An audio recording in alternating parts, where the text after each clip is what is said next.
අද අපි යන්නේ ශ්‍රී ලංකාවේ තියෙන පූජනීය ස්ථානයක් වන තුන් ලෝකෙම වන්දනා කරන අසිරිමත් ශ්‍රී පාද වන්දනා ගමනට. බ්ලොග් එක අවසාන වෙනකම් බලාගෙන ඉන්න ඔයාලට පුළුවන් ශ්‍රී පාදය ගැන තොරතුරු ටිකක් වගේම අපි මේ ශ්‍රී පාදය කරුණා කරන්න ගියේ කොහොමද කියලාත් බලාගන්න.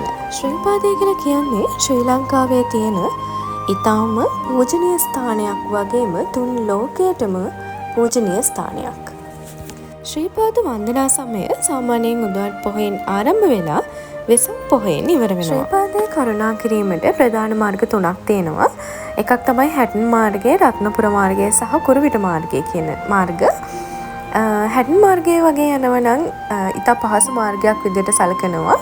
ඒ වගේම රත්නපුර මාර්ගය ටිකක් අපහසු විදිහටත්, කුරුවිට මාර්ගයෙන් යනවා නම් ස්වභාව සෞන්දර්යය බලාගෙන කරුණා කරන්නට පුළුවන් මාර්ගයක් විදිහට තමයි හඳුන්වලා දෙන්නේ.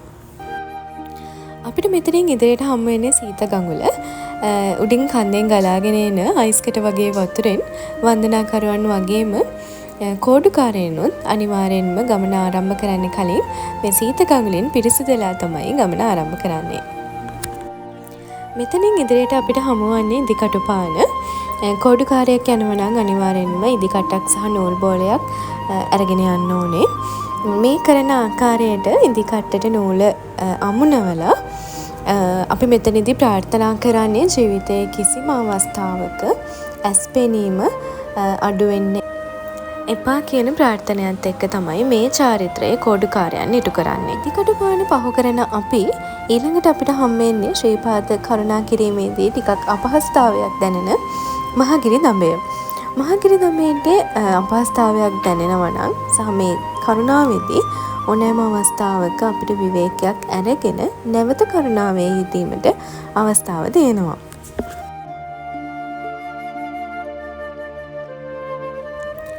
මහගිරි දඹයේ හුලම් කපල්ල පහු කරාට පස්සේ අපිට හම්බෙන්නේ අහස් ගව්ව.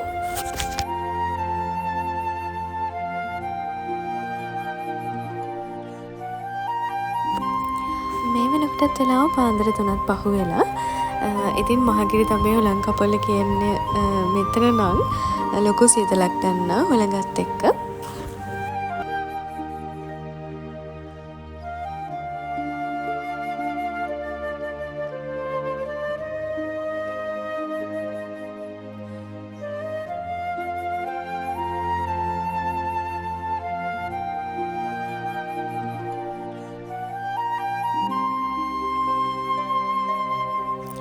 අහස් ගව්ව කරුණා කිරීමෙන් පස්සේ තමයි අපිට උඩමළුව එහෙම නැත්නම් ශ්‍රී පාද පද්මය අපිට හමුවන්නේ.